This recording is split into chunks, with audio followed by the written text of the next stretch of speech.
কৃষকের সুবিধা অসুবিধা ও সফলতার গল্প নিয়ে কালের কণ্ঠের নিয়মিত আয়োজন কালের কণ্ঠ কৃষি কথা অনুষ্ঠানে আপনাদের স্বাগত জানাচ্ছি। আমি সোহেল রানা স্বপ্ন। আজ আমরা চলে এসেছি প্রত্যন্ত অঞ্চলে। এখানে একজন কৃষক বেগুন চাষ করে সফলতা অর্জন করেছে, কৃষক আজাদ আলী। আমরা আজাদ আলী ভাইয়ের কাছে শুনবো সে এই বেগুন চাষ কিভাবে করলো। আচ্ছা আজাদ ভাই, আপনি এই বেগুন কিভাবে চাষ করতে শুরু করলেন? বেগুনটা চাষ করলাম আমি মনে করেন একজনকে আবাদ করতে দেখছিলাম যে পরে গেলাম এই বাগান কোন থেকে তোমরা কিভাবে আবাদ করলাম বলে কৃষকের সাথে যোগাযোগ করছিলাম। তারা এরকম বুদ্ধি দিয়ে সারা টারা আইনা দিছে, তারা এইভাবে আবাদ করে। তাহলে আমি কৃষকের সাথে যোগাযোগ করে মনে করেন এইভাবে আবাদ করছি। 25-26 বার তোলা যাবে। আর এরপরে যদি বাগুন না হন মনে করি আমরা শীতের মধ্যে আরও বেশি ধরবো, বেশি ধরাতে মনে হয় অত্যন্ত উঠবো বেশি। আর তো গরমের সিজনে বলে এই বাগান ধরে কম, আবার শীতের সময় বেশি ধরে। আর শীত পড়তেছে দেখে তো দেখতে আছি বাগান, এতদিন বাগান ধরে নাই, আমি কিন্তু ধরতে আছি। সেটা তো মনে করেন যদি আমি সপ্তাহ 20 মন করে বাগান তেলে আনি, মাসে তেলতে 1 লাখ টাকা আমার ইনকাম আসবো। এই বাগান আবাদ করে মনে করেন আমি এখন লাভবান হয়েছি কিছু। এই যে আপনি মালচিং পদ্ধতি অর্থাৎ যে ব্যবহার করলেন কাগজ বিছায়া, এটাতে কি লাভ হচ্ছে? কি লাভ হলো এটাতে? মালচিং মনে করেন ব্যবহার করানে আমার নিরান লাগে নাই।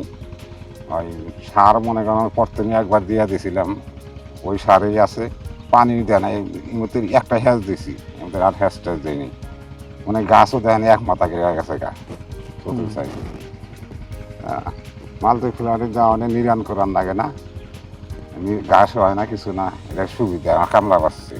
এই কত টাকা খরচ হলো আপনার এই বেগুনটা? এই বাগানটা মনে করেন আমার 4-5 হাজার টাকার মতো খরচ হয়েছে। আর সার তার কাগজ মগজ তো মনে করেন ওরা কৃষি অফিসাররা দিয়েছে, তারাই দেওয়া নেই। আর আমার ওই লেবার খরচ মনে করেন 4-5 হাজার টাকা খরচ হয়েছে।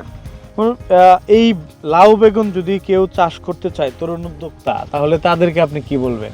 আমি মনে করেন এই লাউ বাগানের চারা নিজেই আঁকবো, বেশি খেয়া তাদেরকে বুদ্ধি দেবো যে না এই বাগানে এইভাবে চাষ করো, আমি লাভবান আছি, তোমরা উঁচু জমি ছাড়া কিন্তু হবে না।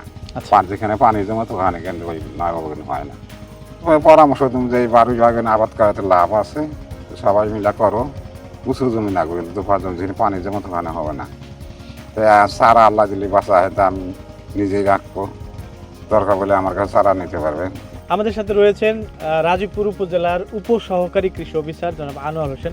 আচ্ছা আনোয়ার ভাই, এই বাড়ি 12 জাতের বেগুন মানুষ কেন চাষ করবে, আর এই আমরা যে রোগগুলো দেখলাম এই রোগের জন্য কি করণীয়? আসলে বাড়ি 12 জাতের বেগুনগুলা দীর্ঘমেয়াদী ফলন দিয়ে থাকে, 4 থেকে 5 মাস পর্যন্ত এর ফলনগুলো সংগ্রহ করা যায়। আর এই বেগুনগুলোতে যেমন আপনার ঢলে পড়া রোগটা, এই রোগটা নাই, এবং গুচ্ছমাতা যে রোগটা আছে এই রোগটাও খুব কম হয়, নাই বললে চলে। যার কারণে এই বেগুনটা চাষ করে কৃষকরা অনেকটা লাভবান হতে পারবে।